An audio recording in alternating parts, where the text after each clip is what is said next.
महिला आरक्षण से जुड़ा संविधान संशोधन बिल लोकसभा में पास नहीं हो सका, यानी ये बिल गिर गया।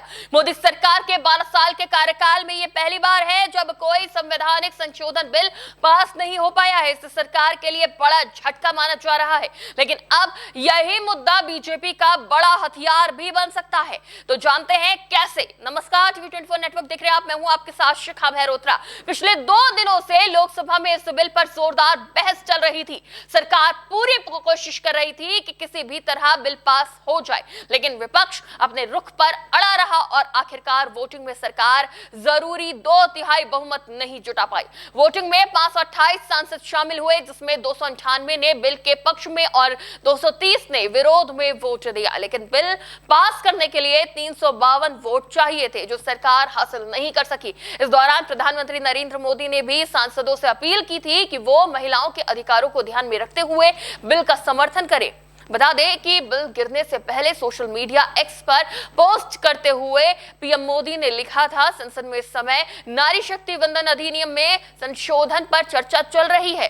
कल रात भी 1 बजे तक चर्चा चली है। जो भ्रम फैलाए गए उनको दूर करने के लिए तर्कबद्ध जवाब दिया गया है। हर आशंका का समाधान किया गया है। जिन जानकारियों का अभाव था वो जानकारियां भी हर सदस्य को दी गई हैं। किसी के मन में विरोध का जो कोई भी विषय था उसका भी समाधान हुआ है। महिला आरक्षण के इस विषय पर देश में 4 दशक तक बहुत राजनीति कर ली गई। अब समय है कि देश की आधी आबादी को उसके अधिकार अवश्य मिले। आजादी के इतने दशकों बाद भी भारत की महिलाओं का निर्णय प्रक्रिया में इतना कम प्रतिनिधित्व रहे, ये ठीक नहीं। अब कुछ ही देर लोकसभा में मतदान होने वाला है। मैं सभी राजनीतिक दलों से आग्रह करता हूं, अपील करता हूं, कृपया करके सोच विचार करके पूरी संवेदनशीलता से निर्णय ले, महिला आरक्षण के पक्ष में मतदान करें। मैं देश की नारी शक्ति की तरफ से भी सभी सदस्यों से प्रार्थना करूंगा, कुछ भी ऐसा ना करें जिनसे नारी शक्ति की भावनाएं आहत हों। देश की करोड़ों महिलाओं की दृष्टि हम सभी पर है, हमारी नीयत पर है, हमारे निर्णय पर है। कृपया करके नारी शक्ति वंदन अधिनियम में संशोधन का साथ दे।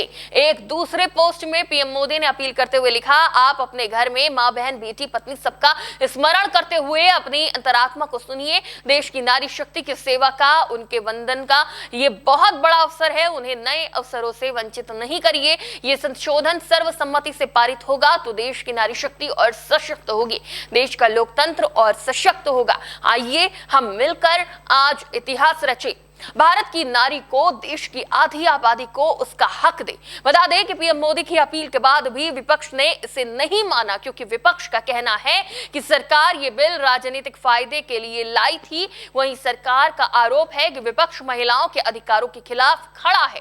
अब सबसे बड़ा सवाल यही उठ रहा है कि क्या इस हार के बाद भी मोदी सरकार को फायदा होगा।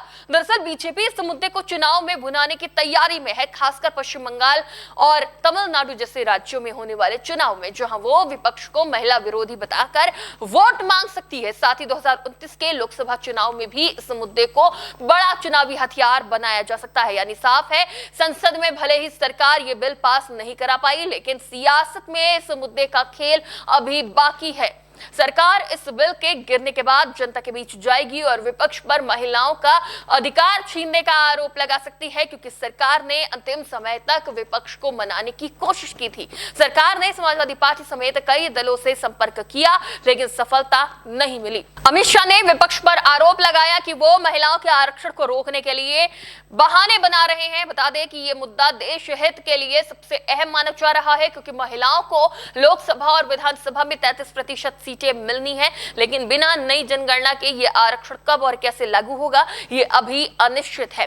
विपक्ष का कहना है कि नई जनगणना के बाद ही सीटें बढ़ाई जाए और आरक्षण लागू हो, ताकि सभी वर्गों का सही प्रतिनिधित्व हो सके। फिलहाल अभी ये साफ नहीं है कि सरकार इस बिल को दोबारा कब और कैसे सदन में लाएगी। 3 दिन की विशेष बैठक में यह पहला बड़ा विधेयक था जो पास नहीं हो सका। अब देखना होगा कि जनता इस पर क्या फैसला देती है। आप क्या सोचते हैं, अपनी राय में कमेंट में जरूर बताएं। फिलहाल के लिए देखते रहिए टीवी 24 नेटवर्क।